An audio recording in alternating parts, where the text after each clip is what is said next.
पहले बिस्किट दो, तब बताऊंगा कि लाश कहाँ है। नमस्कार दोस्तों, आप सुन रहे हैं पॉडकास्ट क्राइम तो होना ही था और मैं आपका होस्ट कौशिक। अभी जो आपने सुना, पहले बिस्किट दो तब बताऊंगा कि लाश कहाँ है, वो एक 8 साल के बच्चे ने पुलिस को बोला था।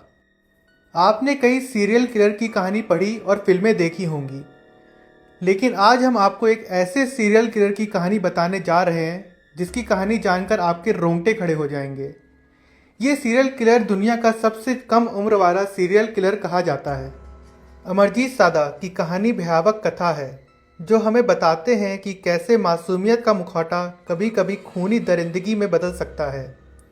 बिहार के मूसर गांव में 1998 में जन्मे अमरजीत ने मात्र 8 साल की उम्र में 3 लोगों की जिंदगी को अपने हाथों से ख़त्म कर दिया।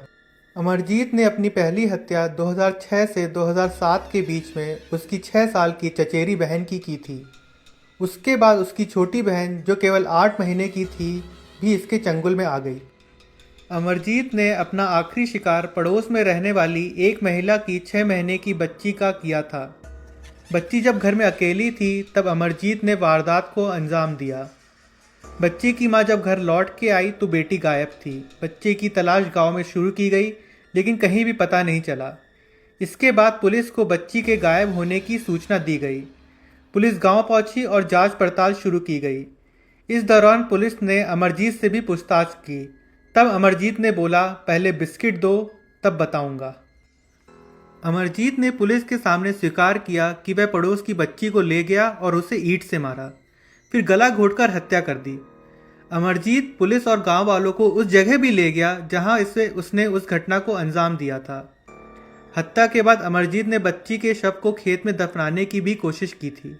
अमरजीत के चाचा के अनुसार माना जाता है कि उसके परिवार के कुछ लोगों को पहली 2 हत्याओं के बारे में पता था, लेकिन उन्हें रिपोर्ट नहीं की क्योंकि वह परिवार के मामले थे। पुलिस ने जब अमरजीत को हिरासत में लिया तो वह बहुत मुस्कुराया। हत्याओं का तरीका एक समान था। जिस उम्र में अमरजीत ने हत्याएं की, उस पर कुछ मनोवैज्ञानिकों का कहना है कि अमरजीत को दूसरों को दुख पहुंचाने व चोट पहुंचाने से खुशी मिलती है। वहीं कुछ अन्य मनोवैज्ञानिकों का कहना है कि अमरजीत को सही या गलत की समझ नहीं थी क्योंकि उसकी उम्र बहुत ही कम थी। 2016 में अमरजीत बाल ग्रह से रिहा हुआ और उसकी पहचान बदल दी गई। अब अमरजीत कहाँ रहता है, इसके बारे में किसी को कुछ नहीं पता है। तो फिर से सवाल उठने लगे, क्या उसे सच में अपनी की गई हत्याओं का कोई एहसास था? क्या वह एक बार फिर से समाज की गलियों में लौटकर किसी नई वारदात की वजह नहीं बनेगा? या ऐसा भी हो सकता है कि वो यह पॉडकास्ट सुन रहा हो और मुस्कुरा रहा हो।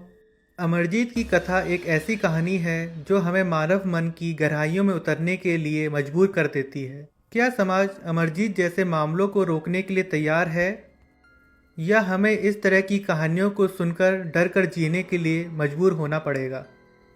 फैसला आपका है।